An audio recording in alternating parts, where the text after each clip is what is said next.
ug sa Espiritu Santo. Amen. Aron mandam kita sa pagsaulog sa pulong sa Dios uban sa atong pagpasalamat alang sa pamilya nga dilaturi.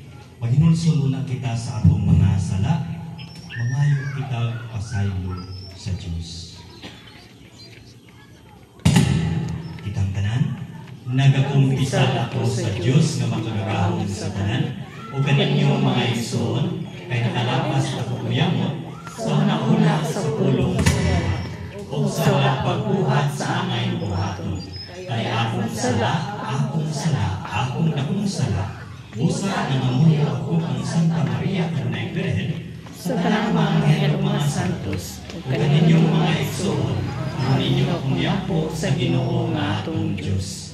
Kaluy-anon ta kita sa Diyos nga makagagahom sa tanan, o pasayloon ang akong mga sala, o dagkon unta kita niya ngadto sa kinabuhing dayon. Amen.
Dalaygon o mahigugmaon ng mga Diyos. Daghang kayong salamat sa gayon, hindi kami mong giusap alang sa pagduyog sa datang kalipay sa pamilya ni Dunong. Kali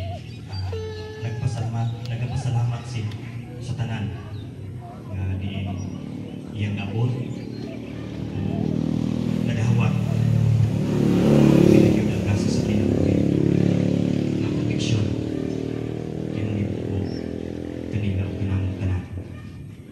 Ginoo aniya kami nayo sa karon. Ug nagampo kami. Ikaw magpatiliwala dinhi ka namo. Kay nasayod kami Ginoo. Nasa tanan namong mga gimbuhaton. Kagang among lampanan sa tanan. Nasayod kami nga wala kami mahimo. Wala ikaw Ginoo. Busa nini kahapon kami nangayo sa imong balang Espiritu. Ipadala sa matag usa ka namo. Kani ini ulong ang pagtutunan. Tutuho.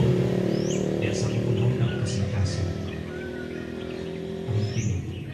May mahimo na mong gabay. Diha sa mong pagpinabuhay ini kami. Kining tanan. Among biyangko. Pinagi sa Kristo na among Ginoo.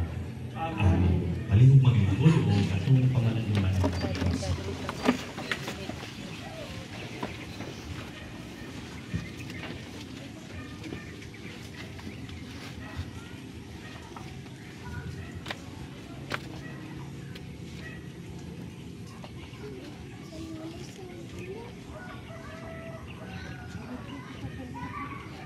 Ang unang pagbasa gikuha sa basahon sa Deuteronomio. Tumana ang mga sugo kaninyo karon aron mabuhi kamo. Mudaghan ug makapanag-iya sa yuta nga gisaad sa Ginoo ngadto sa iyang katigulangan. Hinumdumi nga gigiyahan kamo sa Ginoo nga inyong Dios sa tibuok ninyong panaw sulod sa 40 ka tuig didto sa kamingawan. Gilisod-lisod kamo sa niya aron pagsulay kung tumanong bagayod ninyo ang iyang mga sugo. Gilisod-lisod kamo niya o gipasagdan nga kapsan ug pagkaon, unya gipasagdan kamo niya mana. Pagkaon nga wala pagayod ninyo matilawi ug sa inyong katigulangan sukad masukad. Gibuhat niya kini aron pagtudlo kaninyo nga ang tao dili mabuhi sa pagkaon lamang, kundili sa matag pulong sa Ginoo. Sulod sa 40 ka tuig, ninyong pagpanaw ang inyong biste wala mga gisi. Wala usab mga samad ang inyong tiil. Hibaluin ninyo nga ingon sa pagtunon sa usa ka amahan ang iyang anak. Pantunon usab kamo sa Ginoo nga inyong Dios. Busa tumana ang iyang mga sugo ug sunda ang iyang kabubuton ug kahadluki siya.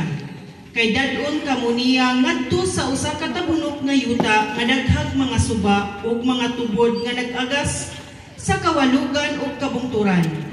Yuta nga daghag trigo, sibada, upas, igos, granada, ulibo ug dugos.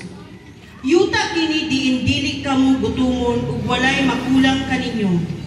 Diin makakuha kamo puthaw gikan sa mga bato ug makaminag tumbaga sa kabukiran.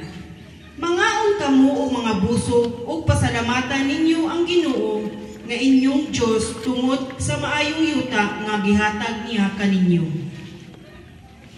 Ang pulong sa Ginoo. Salamat sa Diyos.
Isang yaw ko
bulungan sa mata. Kini ang adlaw naghihimo sa Ginoo. Masadya kita o magmaya. Kini ang adlaw nga gihimo sa Ginoo. Magsadya kita ug magmaya.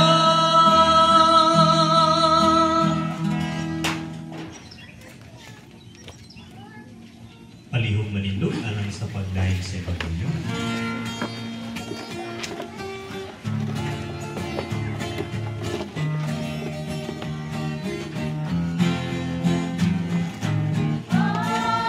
Alleluia.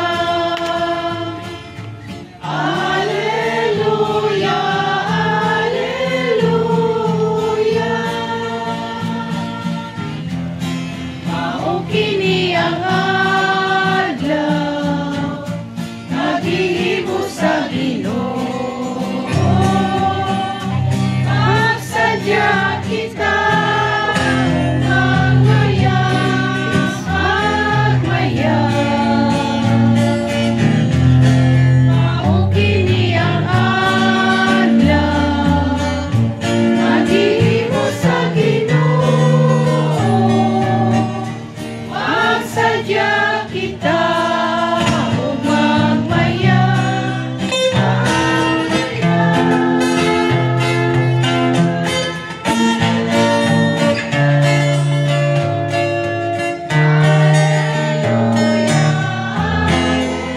Hallelujah.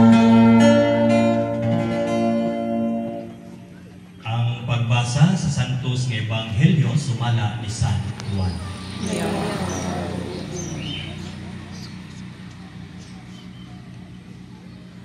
Ako ang matuod nga punuan sa paras, o ang akong amahan mao ang pigatiman. Putlo niya ang tanan kong sanga nga dili mamunga, o pulungan niya ang tanang sanga nga mamunga aron kini mahidlok. O mamungag daghan. Nahidlo na kamo pinaagi sa mga pulong nga akong gisulti kaninyo.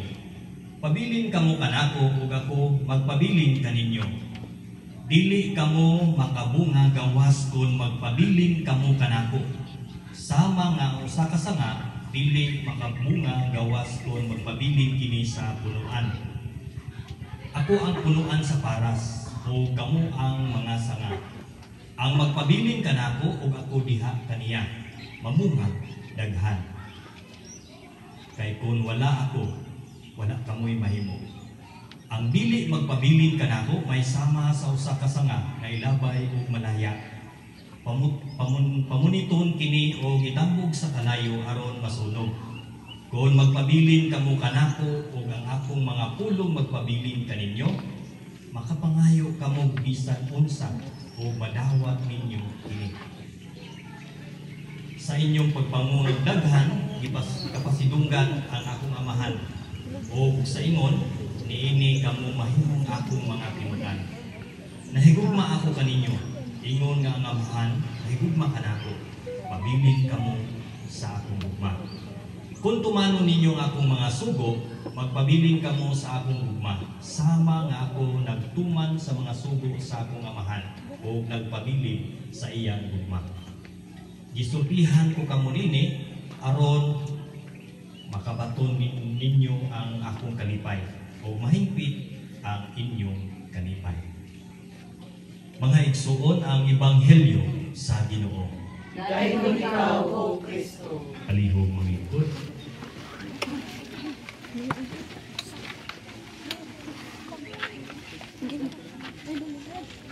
Okay, may hapon si Unan. Ito wali Uranan, apa yung Uranan diri? Transit ba? Ano yung daghan? Napagay diri isa. Okay, so ibalong ko nga dagan-dagan ta karon no. So natay mga bisita na kanilang lugar. Taga Ginapawat. Ako'y taga Ikaspod. Ako'y taga San Miguel. So kung iyon ang inyong pasensya nga din hatag ko tao mensahe based diya sa pagbasa o based po sa mga eksperyensya nato diya sa itong tagsa-tagsa ka kinabuhi. Okay? Asa mo sugod? Sharing mo ni. Una tanin i-share atong pulong sa Ginoo ba. Ang unang pagbasa gikuha ni sa Deuteronomio. One is siya.